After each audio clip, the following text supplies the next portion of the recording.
आज हम बात करेंगे पैरामीशियम के बारे में। पैरामीशियम की मार्फोलॉजी के बारे में हमें पढ़ना है आज। ये मार्फोलॉजी जो है एक्सटर्नल मार्फोलॉजी और इंटरनल मार्फोलॉजी दोनों पर मार्फोलॉजी के बारे में पढ़ना है। तो सबसे पहले शुरू करते हैं एक्सटर्नल मार्फोलॉजी के रूप से। एक्सटर्नल मार्फोलॉजी में सबसे पहले हम देखते हैं कि ये एक सेल का बना होता है, अर्थात यूनिसेलुलर ऑर्गेनिज्म होता है और ये यूकैरियोटिक होता है, सेल का वो होता है। और इसमें ये फाइलम प्रोटिस्टा के अंतर्गत आता है। प्रोटिस्टा के अंतर्गत ऐसे एनिमल आते हैं जो यूकैरियोटिक होते हैं और यूनिसेलुलर होते हैं। ये पैरामीशियम फ्रेश वाटर ही होता है, फ्रेश वाटर में पाया जाता है, पॉन्ड में पाया जाता है, रिवर में, लेक, डिचेज, स्ट्रीम और पॉन्ड्स में पाया जाता है।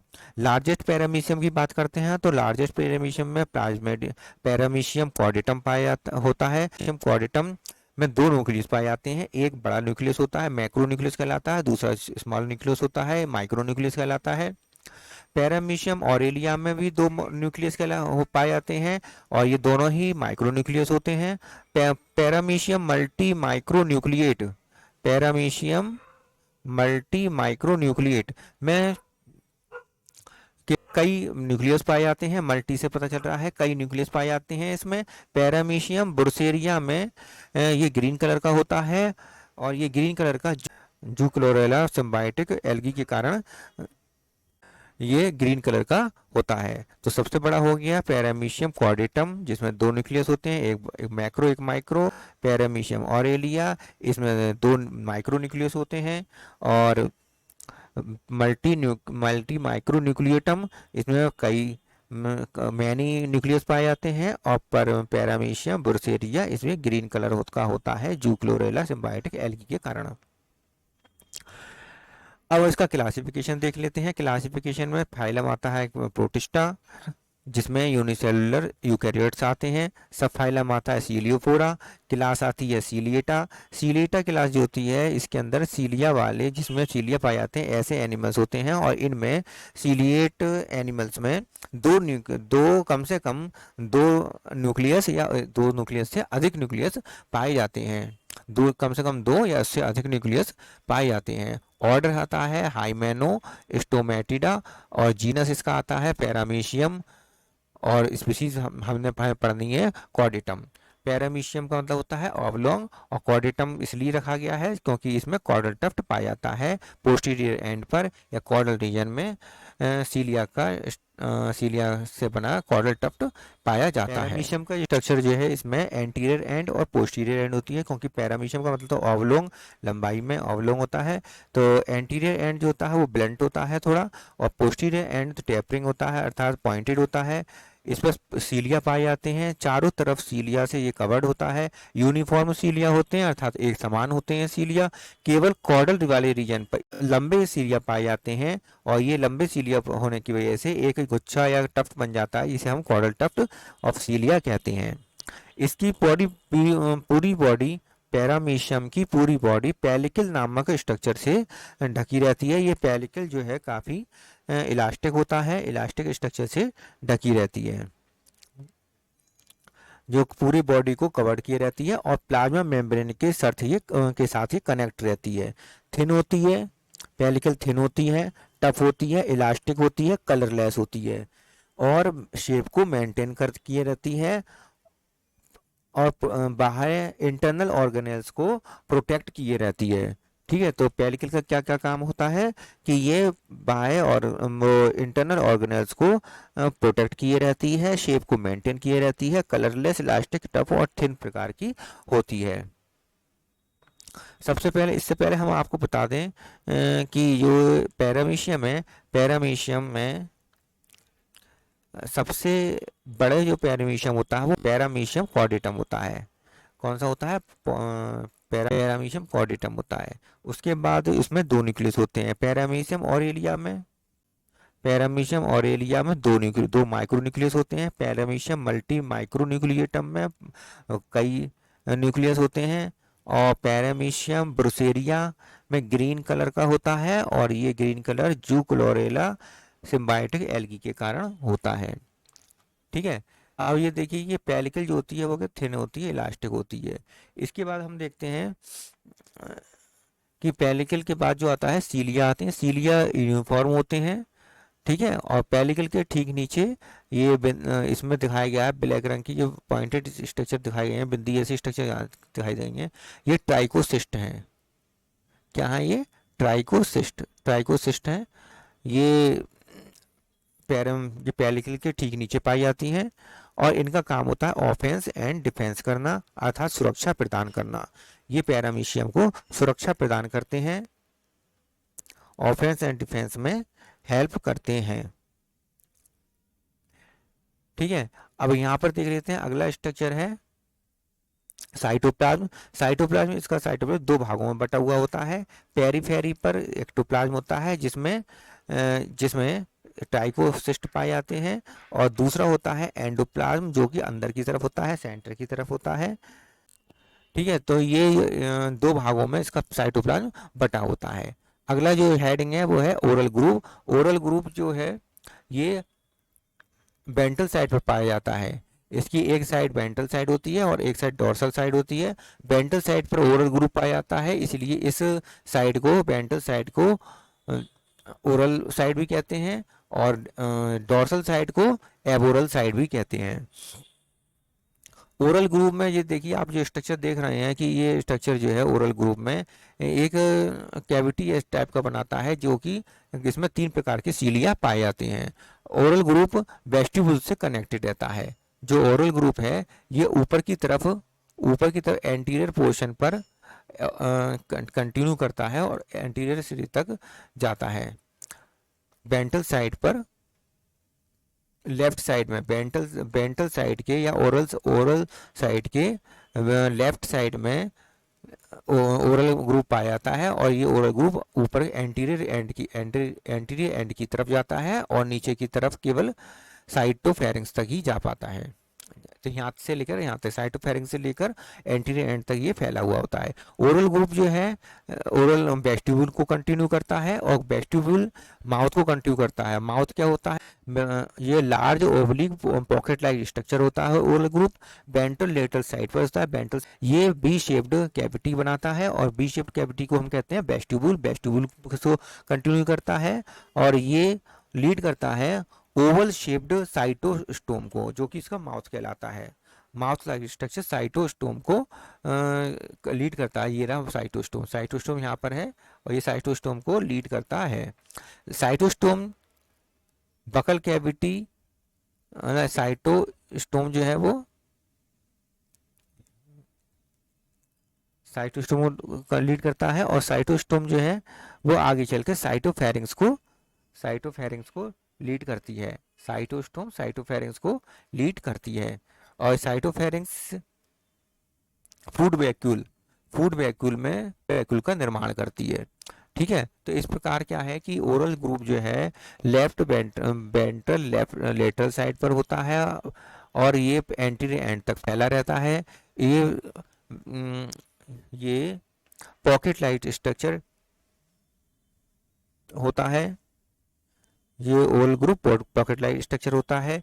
वी शेप्ड वेस्टिब्यूल में को कंटिन्यू करता है और ये वी शेप्ड वेस्टिब्यूल साइटोस्टोम को कंटिन्यू करता है और ये साइटोस्टोम इसका माउथ कहलाता है और यहाँ से ये इसको साइटोफेरिंक्स तक कंटिन्यू करता है और साइटोफेरिंक्स से फूड वैक्यूल का निर्माण होता है। फूड वैक्यूल यहाँ से डिटैच होकर साइटोप्लाज्म में स्ट्रीम करती रहती हैं, सर्कुलेट करती रहती हैं और इस प्रकार के सर्कुलेशन को साइटोप्लाज्मिक स्ट्रीमिंग कहते हैं या साइक्लोसिस कहते हैं। जो पदार्थ नहीं पच पाते हैं, अपच पदार्थ होते हैं, इनडाइजेस्टेड फूड होते हैं, इनको वेंट्रल साइड पर ही स्थित, वेंट्रल लेटरल साइड पर स्थित एनस के द्वारा बाहर निकाल दिया जाता है। इस एनस को हम साइटोपाइज कहते हैं या साइटोप्रोक्ट कहते हैं। ये स्मॉल ओपनिंग होती है और एंड होती है और इनडाइजेस्टिव फूड मटेरियल को पास आउट करता है, बाहर की तरफ निकाल देता है। और ये केवल हर समय नहीं होता है, केवल उसी समय बनता है जब इसे इनडाइजेस्ट फूड को पास आउट करना होता है, तभी इसका निर्माण होता है। हर समय ये नहीं बना रहता है।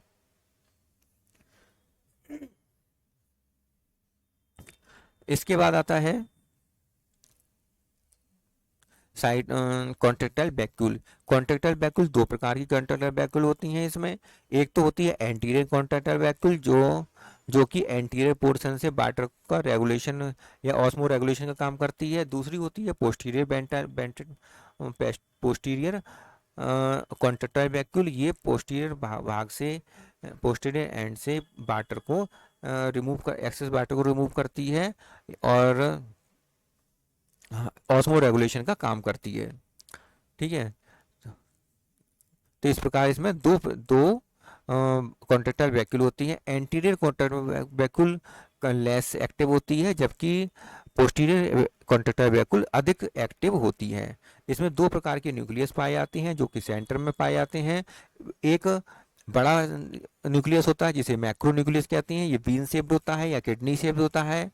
और दूसरा इसके पास ही स्थित होता है माइक्रो न्यूक्लियस, छोटा न्यूक्लियस होता है, माइक्रो न्यूक्लियस होता है।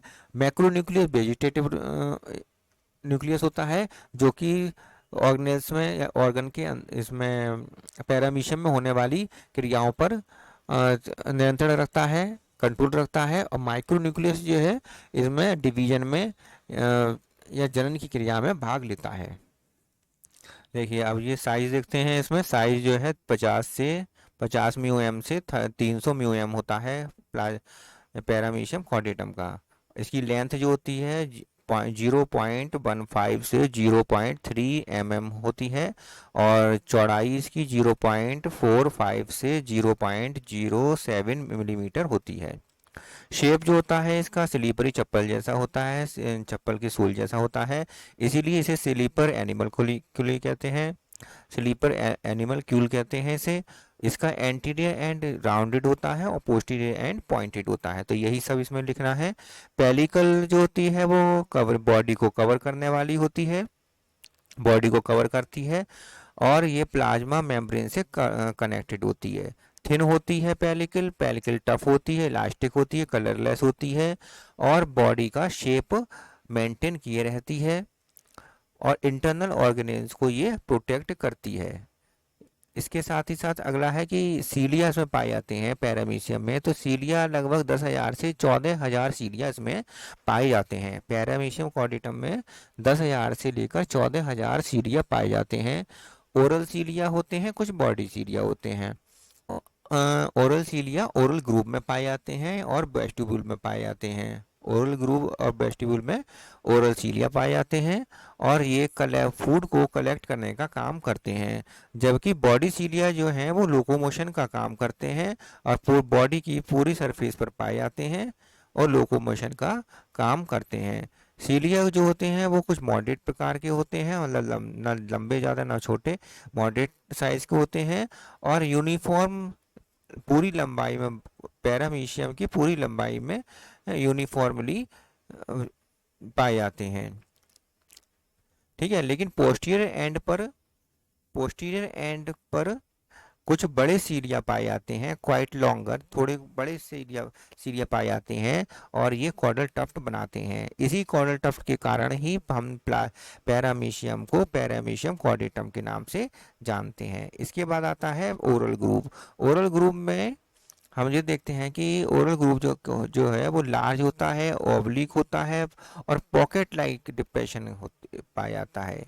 इसमें पॉकेट लाइक डिप्रेशन जो होता है, oblique large pocket like depression, उसे हम ओरल ग्रुप कहते हैं।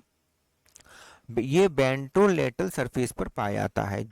ये वेस्टिब्यूल से, जो बी शेप्ड वेस्टिब्यूल से को लीड करती है, और ये और वेस्टिब्यूल ओवल शेप्ड साइटोसोम को लीड करता है, और साइटोसोम साइटोफेरेंक्स में लीड करता है। अर्थात ये ओरल ग्रुप वेस्टिब्यूल में खुलता है, वेस्टिब्यूल से साइटोसोम में खुलता है, और साइटोसोम साइटोफेरेंक्स में खुलता है। इसके बाद फिर फूड वैक्यूल का निर्माण साइटोफेरेंक्स से हो जाता है। साइटोपाइस क्या होता है या साइटोप्रोडक्ट, ये एक ही स्ट्रक्चर है, और ये हर समय नहीं बने होते हैं, केवल जब अनडाइजेस्टेड फूड को बाहर निकालना होता है तब ये बनते हैं। स्मॉल ओपनिंग होती है, छोटी सी ओपनिंग होती है, जहाँ जो वेंट्रल सरफेस पर पाई जाती है। वेंट्रल सरफेस पर एक छोटी सी ओपनिंग पाई जाती है जिसे हम साइटोपाइस या साइटोप्रोडक्ट कहते हैं। और ये साइटोफेरेंक्स के बिहाइंड ही होती है, साइटोकोर के पीछे ही पाई जाती है। इस ओपनिंग से अनडाइजेस्टेड फूड मटेरियल को बाहर निकाल दिया जाता है, इसीलिए इसको हम एनएस भी कह सकते हैं। इंटरनल मॉर्फोलॉजी के अंतर्गत हम देखते हैं कि इंटरनल मॉर्फोलॉजी में सबसे पहले हम पढ़ेंगे साइटोप्लाज्म के बारे में। साइटोप्लाज्म जो होता है ये दो भागों में बटा हुआ होता है, एक तो एक्टोप्लाज्म और एक होता है एंडोप्लाज्म। एक्टोप्लाज्म जो है वो थिन होता है, क्लियर होता है और ट्रांसपेरेंट होता है, और इसमें टाइकोसिस्ट पाए जाते हैं। टाइकोसिस्ट एक्टोप्लाज्म में ही पाए जाते हैं। यहाँ से पेलिकल से ये कनेक्टेड रहता है, पेलिकल पाई जाती है, और सीलिया भी साइटो एक्टोप्लाज्म से ही कनेक्टेड होते हैं। अगला है टाइकोसिस्ट। टाइकोसिस्ट में ये छोटे से होते हैं, स्मॉल होते हैं, ओवल शेप्ड के या फिर स्पिंडल शेप के होते हैं, और ये एक्टोप्लाज्म में सिचुएटेड रहते हैं, स्थित रहते हैं। कुछ ओपनिंग्स होती हैं पेलिकल्स में, कुछ छोटी छोटी ओपनिंग्स होती हैं जिसके माध्यम से टाइकोसिस्ट बाहर की तरफ खुलते हैं। केमिकल द्वारा, मैकेनिकल द्वारा, इलेक्ट्रिकल स्टिमुलाई द्वारा ये डिस्चार्ज हो जाते हैं। ट्राइकोसिस्ट जो डिस्चार्ज होते हैं वो मैकेनिकल, केमिकल या इलेक्ट्रिक स्टिमुलाई के ग्रहण करने के पश्चात ही डिस्चार्ज होते हैं।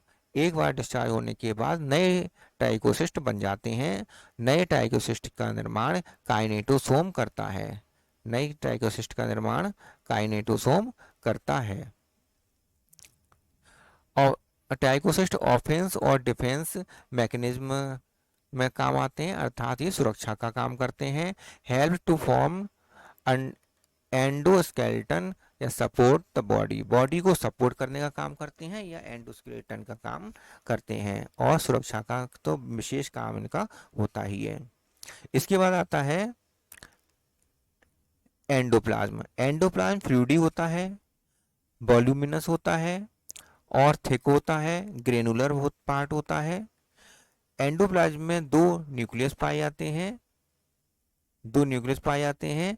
पहला एक तो न्यूक्लियस होता है प्लाज्मोडियम पैरामीशियम कॉर्डेटम में मैक्रोन्यूक्लियस, मैक्रोन्यूक्लियस, और दूसरा जो होता है वो माइक्रोन्यूक्लियस। ठीक है। न्यूमरस फूड वैक्यूल्स होती हैं। ये फूड वैक्यूल्स कहाँ बनती हैं? साइटोफेरेंक्स में बनती हैं फूड वैक्यूल्स, और ये पूरे बॉडी में एंडोप्लाज्म के अंदर भ्रमण करती रहती हैं, और ये इस क्रिया को हम कहते हैं साइटोप्लाज्मिक स्ट्रीमिंग, या फिर हम कह सकते हैं इसे साइक्लोसिस। अब आता है कॉन्ट्रैक्टाइल वैक्यूल। कॉन्ट्रैक्टाइल वैक्यूल जो होते हैं ये दो कॉन्ट्रैक्टाइल वैक्यूल होते हैं। ठीक है। इसके बाद सबसे पहले पढ़ लेते हैं न्यूक्लियस। न्यूक्लियस कितने होते हैं? न्यूक्लियस मेगा न्यूक्लियस और माइक्रो न्यूक्लियस होते हैं। प्लाज्मेडियम कॉर्डेटम में दो न्यूक्लियस होते हैं, एक मेगा एक माइक्रो।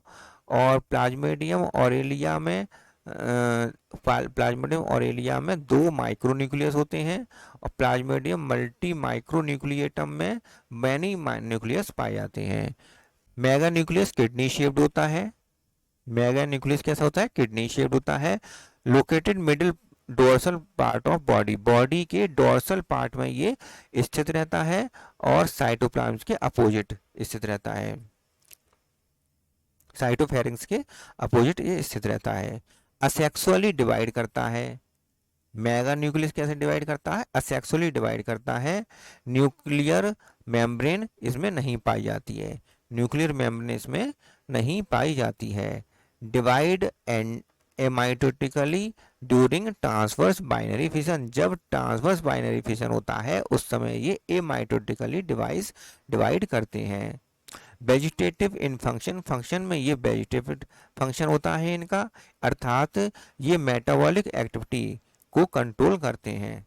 ये मेटाबॉलिक एक्टिविटी को कंट्रोल करते हैं। माइक्रो न्यूक्लियस के बारे में जान लेते हैं। माइक्रो न्यूक्लियस स्मॉल होता है, स्फेरिकल होता है, situated in the depression of macro nucleus. Macro nucleus का जो डिप्रेशन होता है किडनी शेप्ड होता है, उसमें एक जो डिप्रेशन होता है उस जगह पर माइक्रो न्यूक्लियस स्थित होता है। ये डिवाइड करता है एमाइटोटिकली। ट्रांसवर्स फिशन में जब ट्रांसवर्स फिशन होता है उस समय ये एमाइटोटिकली डिवाइड करता है, लेकिन कंजुगेशन में जब कंजुगेशन की क्रिया होती है तब ये पहले तो मियोटिकली डिवाइड करता है और बाद में ये माइटोटिकली डिवाइड करता है। सेक्सुअल रिप्रोडक्शन कंट्रोल का काम भी यही माइक्रोन्यूक्लियस करता है, अर्थात माइक्रोन्यूक्लियस सेक्सुअल रिप्रोडक्शन में हेल्प करता है। नोट करने वाली बात इसमें मैंने ये लिखी है कि paramecium also survive without micronucleus. Paramecium बिना माइक्रोन्यूक्लियस के तो सर्वाइव कर सकता है लेकिन रिप्रोडक्शन नहीं कर पाएगा, क्योंकि जब तक माइक्रोन्यूक्लियस नहीं होगा तो रिप्रोडक्शन इसमें नहीं होगा।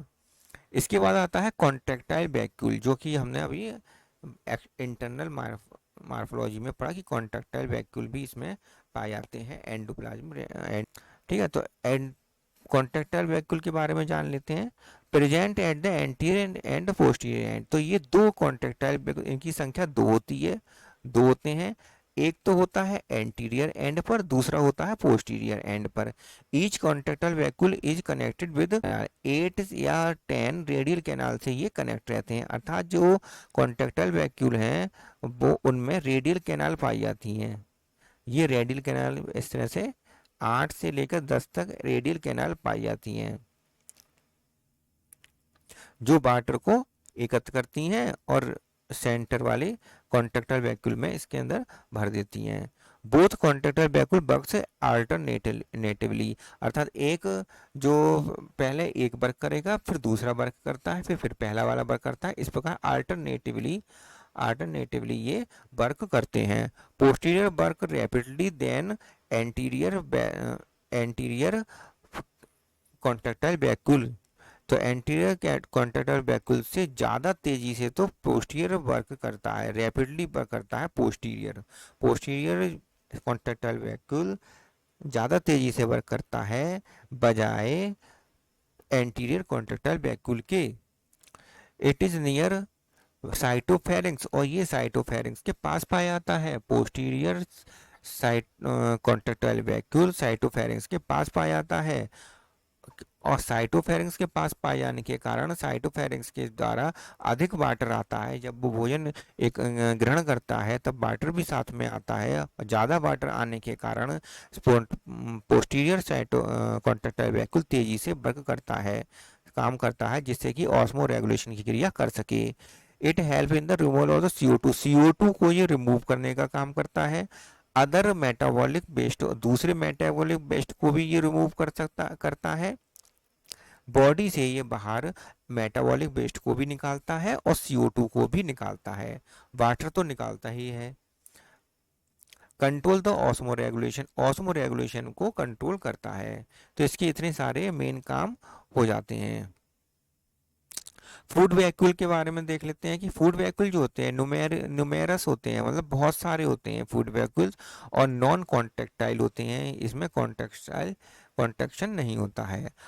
इन्हें गैस्ट्रियोल भी कहते हैं, इनको गैस्ट्रियोल भी कहते हैं। साइज और शेप के जो इनका चेंज होता रहता है according to quality of food particle की क्वालिटी के अनुसार ही इनका साइज और शेप चेंज होता रहता है।